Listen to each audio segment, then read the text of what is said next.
মাছটাকে ধুয়ে নিয়েছি ভালো করে। প্রথমে মাছটাকে নুন হলুদ মাখিয়ে নেব।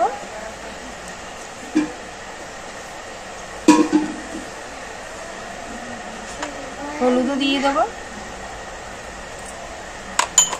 ভালো করে নুন হলুদটা মাখিয়ে নেব।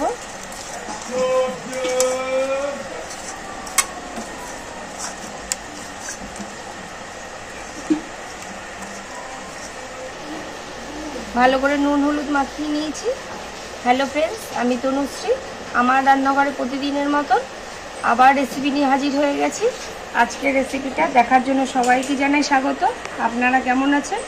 আশা করি আপনারা ভালোই আছেন। আপনাদের ভালোবাসায়, ভগবানের আশীর্বাদে আমরাও ভালো আছি। আজকের রেসিপিটা হচ্ছে কাসন পোড়া। দেখুন তার জন্য কী কী লাগবে। মাছটাকে তো ধুয়ে নিয়ে ভালো করে নুন হলুদ মাখিয়েই নিলাম।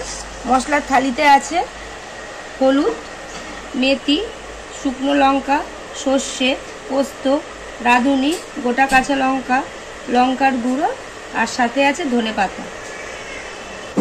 আগে থেকে গ্যাস অন করে খালি কড়াই বসিয়ে দিয়েছি। খালি কড়াই গরম হয়ে গেছে। কড়াইতে দিয়ে দেব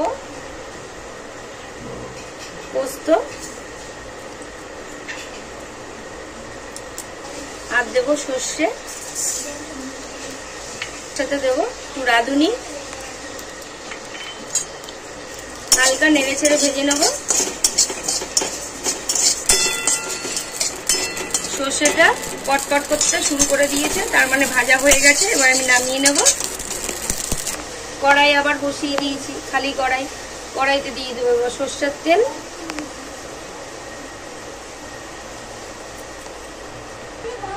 তেলটা গরম হতে হতে ততক্ষণে আমি খালি কড়াইতে যে মশলাটা ভেজেছিলাম সেটা শিলনোড়ায় বেটে নিই।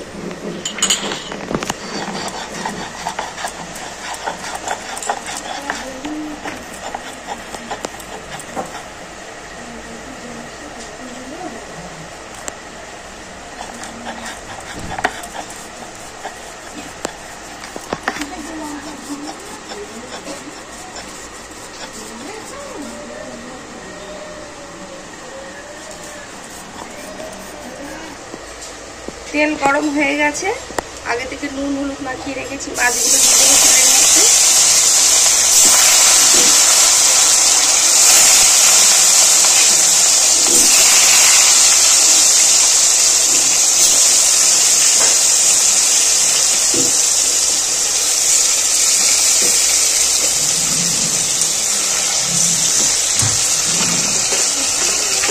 মশলাটা ভাজা বাটা হয়ে গেছে, বাটিতে তুলে নিয়েছি।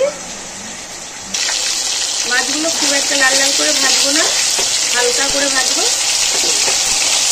এক পিঠ হয়ে গেছে হালকা করে লাল, এগুলো দুটো ঘুরিয়ে দিলাম।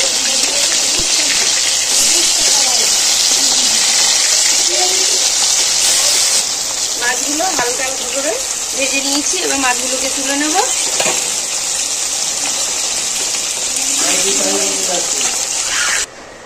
মাছ ভাজা গরম তেলের মধ্যে মেথি আর একটা শুকনো লঙ্কা ফোড়ন দিয়ে দেবো। মেথির পরিমাণটা খুব কমই দিতে হবে। ফোড়নটা একটু নেড়ে চেড়ে ভেজে নেব। দিয়ে দেবো হলুদ গুঁড়ো, দিয়ে দেবো লঙ্কার গুঁড়ো,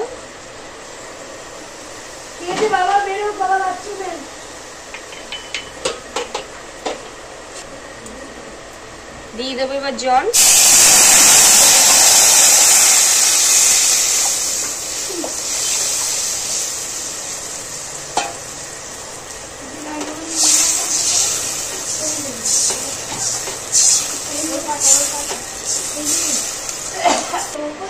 দিয়ে দেবো স্বাদ মতো নুন। নুনটা দিয়ে একটু নাড়িয়ে দেবো। এবার ঝোলটা ফোটার জন্য একটুখানি সময় নেব। ঝোলটা ফুটতে শুরু করেছে। আগে থেকে যে মাছগুলো ভেজে রেখেছিলাম, লাল লাল বেশি একটা করে না, মাছগুলোকে দিয়ে দেবো। গোটা কাটা কাঁচা লঙ্কা উপর দিয়ে দিলাম। আগে দিয়ে যে ভাজা মশলা করে রেখেছিলাম পোস্ত, সর্ষে আর রাঁধুনি, এটা দিয়ে দেবো উপর থেকে। দিয়ে একটু ফুটিয়ে নেব। মশলা দিয়ে দিয়েছি, গুঁড়ো মশলাটা দিয়ে ফুটিয়ে নিলাম। ব্যাস এবার নামিয়ে নেব। তার আগে আরেকটু জিনিস দিয়ে দিই, ধনেপাতা কুচিয়ে দিয়ে দিলাম ওপর থেকে। কাঁচা সর্ষের তেল একটু ওপর দিয়ে দেবো।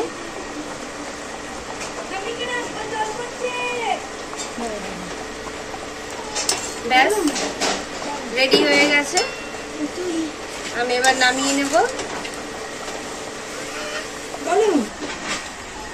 এই কাসন পোড়ার ঝোল গরম গরম ভাতের সাথে খুবই ভালো লাগে। এই গরমকালে মশলা করতেও ভালো লাগে না সব সময়, আর মশলা রান্না খেতেও ভালো লাগে না। একদিন এরকম করে দেখবেন গরম গরম ভাতের সাথে, আশা করি খুবই ভালো লাগবে। খুব সহজ রেসিপি, খুব অল্প সময়ের মধ্যে হয়ে যায় রেসিপিটা, খেতেও দুর্দান্ত হয়। রিকোয়েস্ট করবো একদিনকার করবেন এই রেসিপিটা। আমার রেসিপি দেখে যদি ভালো লেগে থাকে তাহলে প্রতিদিনের মতন ভালোবেসে লাইক, শেয়ার, সাবস্ক্রাইব করে দেবেন। ভালো থাকবেন, সুস্থ থাকবেন, এই গরমে থাকবেন।